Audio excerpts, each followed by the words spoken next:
대승마임에게 사회탐구 영역 이두희 선생입니다. 자, 여러분 오늘 시험 친다고 고생 많이 하셨습니다. 자, 이제 오늘 이번 시간은 오늘 치른 경제 문제 해설을 한번 해보도록 합시다. 자, 1번 문제. 1번 문제는 굉장히 좀 가볍게 만들어진 문제라고 볼 수 있죠. 그죠? 1번 문제는 2차 세계대전 중에 포로 수용소에서는 우유, 버터, 빵, 담배 등과 등을 똑같이 나누어주는 배급제가 시행됐다. 여기서 배급제라는 얘기는 뭐야? 경제체제로 얘기하면 계획경제하고 유사하다 이제 이런 얘기거든. 그래서 이제 1번 보기에 가면 이런 기역에서는 경제 문제가 발생하지 않는다 했는데 계획경제든 시장경제든 다 희소성의 원칙에 의해서 지배를 받기 때문에 경제 문제는 발생해. 그래서 1번은 틀립니다. 자, 그 다음에 얼핏 생각하면 포로들이 배급받은 재화를 자신들이 모두 소비했을 것 같지만 실제 상황은 전혀 딴판이었다. 그런데 여기서 배급받은 재화들이 자유재일까? 그렇지 않아. 그 밑에 가면 교환이 이루어지고 있고, 그제? 어느 정도의 가치를 가지고 있다는 게 문제 지문에 나오고 있다고. 그래서 2번 보기도 틀려. 경제제다. 이렇게 읽어야 돼. 자, 그 다음에 먼저 각자가 싫어하는 품목을 좋아하는 품목과 맞바꾸는 현상이 나타났는데 이 교환이 뭐를 통해서 이루어지니? 물물교환이잖아. 화폐를 매개로 하지 않는다 이런 얘기야. 그래서 3번도 틀려. 자, 그 다음에 이제 요것이 조금 시간이 지나니까 요걸 뭐를 매개로 하냐면 담배 개비수를 가지고 하고 있잖아. 그러면 이 담배 개비수가 뭐가 되는 거야? 시장 가격의 역할을 하고 있다 이런 얘기죠. 자, 그래서 4번 보기가 맞고, 그 다음에 미연 보기는 새로운 자원 배분 방식이 등장했다. 그러니까 화폐의 역할을 하는 담배를 가지고 교환을 하고 있다는 얘기는 형평성보다는 효율성을 강조한다. 그래서 1번 문제의 정답은 4번이 됩니다. 자, 그 다음 2번 문제. 그림의 대화와 관련된 설명으로 옳지 않은 것 했는데, 지금 이제 2번 문제는 뭘 얘기하고 있냐? 인플레이션을 얘기하고 있지, 인플레이션. 자, 거기에 대해서 이제 갑과 을이 원인에 대해서 분석을 하고 있는데, 갑은 원유와 곡물 등 국제 원자재 가격의 급등에 1차적 원인이 있다. 자, 그래서 갑이 분석한 방법은 뭐야? 원재료 가격이 올랐으니까 이런 걸 우리는 뭐라고 부르냐? 비용 인상 인플레이션. 그죠? 비용 인상 인플레이션은 뭐가? 총 공급이 뭐해? 총 공급이 감소하는 거다.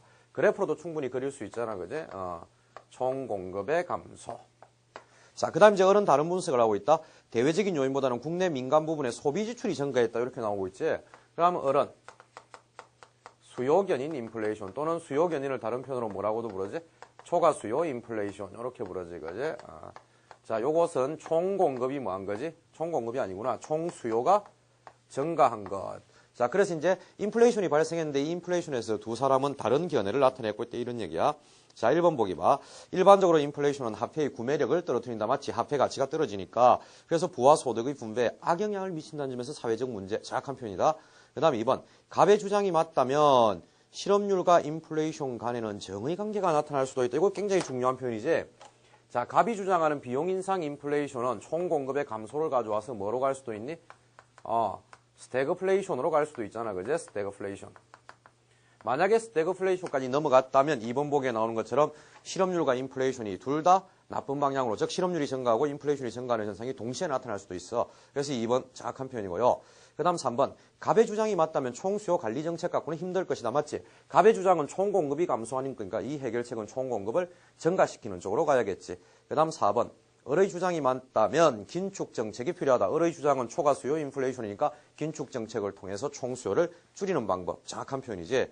5번. 갑은 총 공급의 증가가 아니고 뭐냐? 총 공급의 감소. 그 다음에 을은 총수요의 증가를 원인으로 보고 있다. 아주 정확한 표현입니다. 아주 정확한 표현이 아니고 5번 보기가 틀린 표현이구나. 그지? 총 공급의 증가하는 그 부분이 총 공급의 감소가 돼야 돼. 그래서 2번 문제의 정답은 5번. 자, 그 다음 3번 문제. 자, 표는 어느 기업의 X제 생산과 관련된 자료이다. 이에 대한 분석으로 옳은 것, 생산량은 모두 판매된다. 이렇게 얘기했거든. 자, 우리가 이제 이런 거 기억나지? 기업의 이윤극대화 조건이 뭐냐? 이윤극대화 조건. 한계 수입이라는 MR하고 한계 비용이라는 MC가 일치하는 측면. 그지? 그러면 추가되는 수입은, 자, 거기에 보니까 X제 시장 가격이 하나에 10,000원이거든. 그러면 X제 생산량이 늘어난 거에다가 곱하기 10,000원을 하면 추가되는 수입이 돼. 자, 여기서 생산 요소를 5개 투입했을 때 한번 볼까? 5개 투입했을 때. 자, 5개 투입하면 4개에서 5개로 넘어오면서 X제 생산량이 몇 개 늘었니? 4개가 늘었다고. 그럼 여기서 한 개 수입은 한 개 10,000원이니까 40,000원이 될 거다. 이런 얘기지. 이때 추가적으로 들어간 비용, 한 개 비용은 얼마가 되느냐? 자, 생산 요소 투입량이 4개에서 5개로 늘면 생산 요소가 1개 더 투입된 거고 이 생산 요소의 가격은 일정하게 하나가 3만 원이잖아. 그지? 3만 원. 자, 그렇다면 5개일 때는 MR이 MC보다 크기 때문에 생산을 해도 되겠지. 근데 이제 6개가 되면 문제가 된다. 이 말이지. 자, 6개가 됐을 때 1개 수입은 얼마가 돼? 5개에서 6개로 넘어가면 2개가 추가 생산됐거든. 그러면 2만 원이 1개 수입이고 그 다음에 1개 비용은 생산 요소 1개를 더 투입하면 1개당 3만 원을 지불해야 되니까 이렇게 된단 말이지. 자, 그러면 생산량을 어디서 결정해야 되냐? 여기서 결정을 해야 된다 하는 얘기가 나오잖아. 그지? 자, 그럼 이제 보기 지문 한번 읽어보자. 생산성은 계속 증가하고 있다는데 이건 뭘 보셔야 되냐면 XJ 생산량 봐. 1개에서 2개로 생산 요소가 투입이 늘어났을 때 7개가 증가했거든. 그 다음에 2개에서 3개로 갔을 때는 6개. 그 다음에 3개에서 4개로 갔을 때는 5개. 그 다음 4개에서 5개는 4개. 그 다음 5개에서 6개로 갔을 때는 생산량이 2개. 계속 생산량의 증가 속도가 둔화되고 있잖아. 그지? 그래서 생산성은 떨어집니다. 그 다음 2번. 얻을 수 있는 최대 이윤은 29만 원이다 했는데, 자, 여기서 생산을 멈춰야 이윤 극대화가 되거든? 그러면 5개를 생산했을 때, 그지? 5개를 생산한다는 게 아니고, 5개의 생산 요소를 투입했을 때 총 생산할 수 있는 건 몇 개야? 27개잖아. 이게 만 원에 팔리고 있거든. 그래서 27만 원으로 바꿔야 맞는 보기가 돼. 그 다음 3번. 생산 요소를 5단위 투입했을 때 이윤이 가장 크다. 요 표현입니다. 그래서 정답은 3번이 되고, 그 다음 4번. 생산 요소 투입량이 한 단위 증가할 때 추가되는 생산 비용은 지금 생산 비용은 계속 3만 원씩 일정하다고 나와. 생산 요소의 단위당 가격이 3만 원이잖아. 그지? 그래서 요 보기 틀려. 그 다음에 5번. 생산 요소 투입량이 2단위에서 3단위로 증가될 때, 자, 2단위에서 3단위로 증가하면 X의 생산량이 6개가 늘었단 말이야. 그렇다면 한 개당 만 원이니까 추가된 판매 수입은 3만 원이 아니고 6만 원. 이렇게 얘기해야 되지. 그래서 3번 문제의 정답은 3번. 자, 4번 문제. 자, 4번 문제는 이제 제빵용 효모 시장에서 어떤 결과가 나타날 것인가 이랬는데, 밀가루 가격이 폭등했단 말이야. 밀가루 가격. 자, 그렇다면 밀가루는 뭐의 원재료가 되지? 빵의 원재료가 된다는 얘기야. 그렇다면 빵의 생산 혹은 빵의 공급은 어떻게 되겠니? 줄게 되겠지. 그지? 자, 그렇다면 빵의 공급이 준다면 이제 거기에 나와 있는 제빵용 효모에 뭐는 줄까? 수요가 줄겠죠. 그죠? 빵 생산을 적게 하니까 당연히 이것을 적게 쓸 필요가 있겠지. 그지? 그래서 빵 생산이 줄면서 제빵용 효모에 대한 수요는 감소한다. 자, 그렇다면 이제 제빵용 효모 시장에서 수요 곡선, 공급 곡선. 수요가 줄었으니까 수요 곡선을 어디로? 왼쪽으로 이렇게 D-로 이동시키면 균형점의 변화가 이렇게 일어났지? 그렇다면 새로운 균형점 E-라고 얘기하면 E에서 E-로 갔을 때 가격 하락했고 거래량도 줄었다. 이렇게 됩니다. 그래서 요걸 충족시키는 보기는 몇 번밖에 없어? 1번 보기밖에 없지. 그지? 그래서 정답은 1번. 이렇게 얘기할 수 있네. 자, 5번 문제. 자, 왼쪽에 있는 건 지금 GDP로 표시해 놓은 거야. GDP. 그 다음 이제 오른쪽에 있는 건 이제 GNP로 표시한 건데, 자, 이렇게 표시가 돼 있고, 자, 우리가 이제 기억의 소비라는 단어가 적혀 있다. 그지? 기억의 소비. 자, 그 다음에 니은에는 뭐가 들어가야 돼? 소비, 정부 지출, 순수출. 그렇다면 이 부분의 GDP는 뭐로? 지출 국민소득 가지고 찾은 거지, 그지? 그럼 지출 국민소득에서 하나 빠져 있는 게 뭐냐? 투자다 하는 거죠. 투자. 자, 그 다음 이제 GNP에는 가면, GNP는 이제 오른쪽에 보니까 생산 요소 소득 가지고 했으니까 분배 국민소득으로 찾아온 것 같아. 이윤, 이자, 지대가 나와 있으니까 티것에는 뭐가 들어가면 되냐? 임금 하는 게 들어가면 되겠지, 그지? 생산 요소 소득에서 가장 큰 비중을 차지하는 것. 이렇게. 자, 그럼 보기 지문 보자. 수입 재화에 대한 국내 소비는 수입 재화, 즉 수입품에 대한 국내 소비도 GDP의 기억의 소비에 들어갑니다. 그래서 1번 보기는 바로 틀리죠. 그 다음에 2번, 가게가 금을 구입하는 행위는 니은에, 즉 투자에 포함되지 않는다. 이거 잘 기억하셔야 되는 거지. 주식 투자라든가 금 투자는 소유권이나 또는 재산의 형태만 변하는 것이지 요건 경제학에서 투자라고 부르지 않는 거잖아. 그래서 니은에, 즉 투자에 포함되지 않는다. 아주 정확합니다. 그 다음 3번, 해외에서 일하는 각국 국민에게 지급된 임금은 해외에서 일하는 각국 국민이니까 GDP에는 포함되지 않겠지만 어디에는 GNP에 포함되겠지. 그래서 디귿에 포함된다. 아주 정확한 표현. 그 다음 4번, 이론적으로 세계 모든 나라의 GDP 합과 GNP 합은 결국 궁극적으로는 이론적으로 일치한다. 정확한 표현이지. 그 다음 5번, 각국에서 활동하는 외국 기업의 생산 증가는 어디에 영향 줘? GDP에 영향 줍니다. 그래서 5번 보기도 정확한 표현. 그래서 5번 문제의 정답은 1번. 이렇게 되겠네.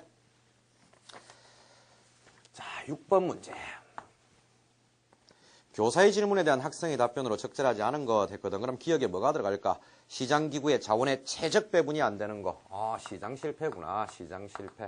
그럼 여러분은 시장 실패에 대해서 정리가 잘 돼 있을 거야. 그지?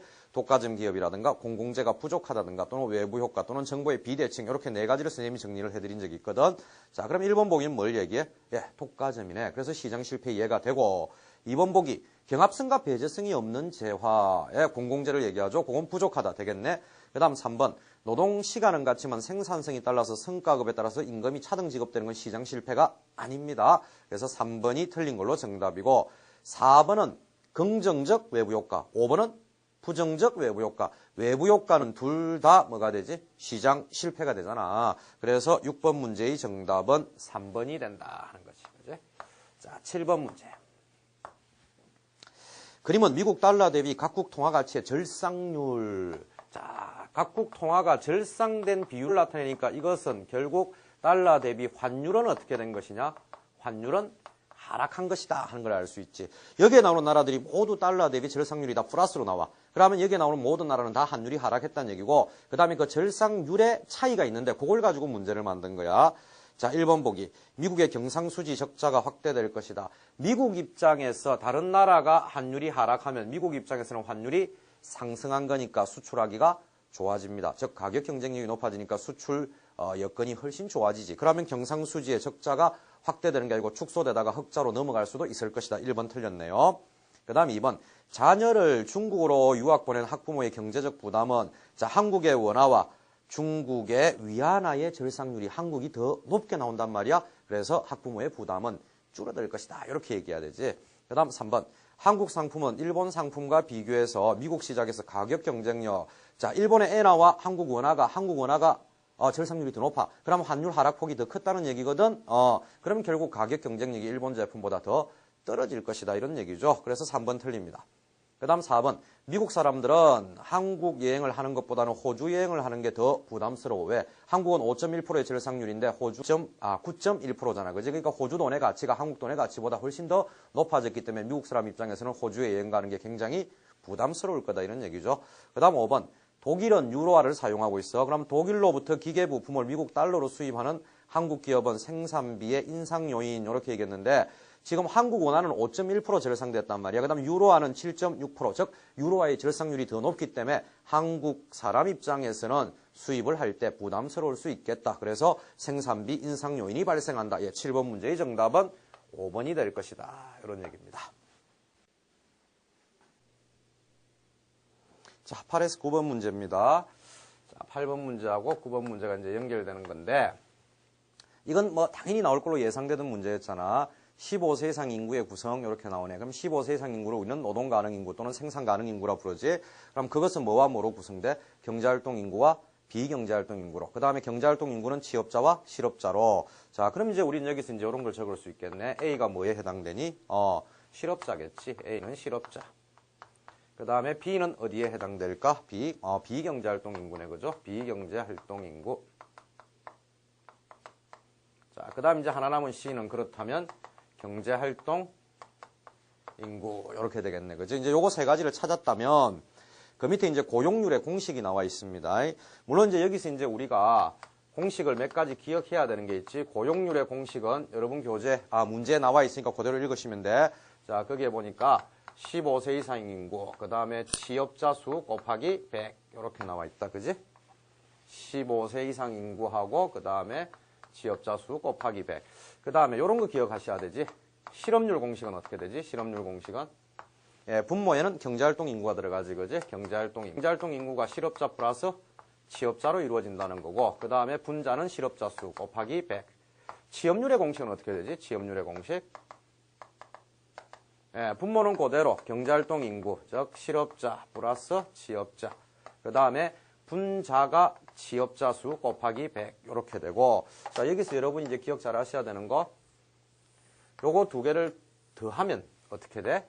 실업률과 취업률을 더하면 그대로 100이 나올 거야. 100은 퍼센트로 표시한 거니까 그래서 결론적인 얘기 실업률 플러스 취업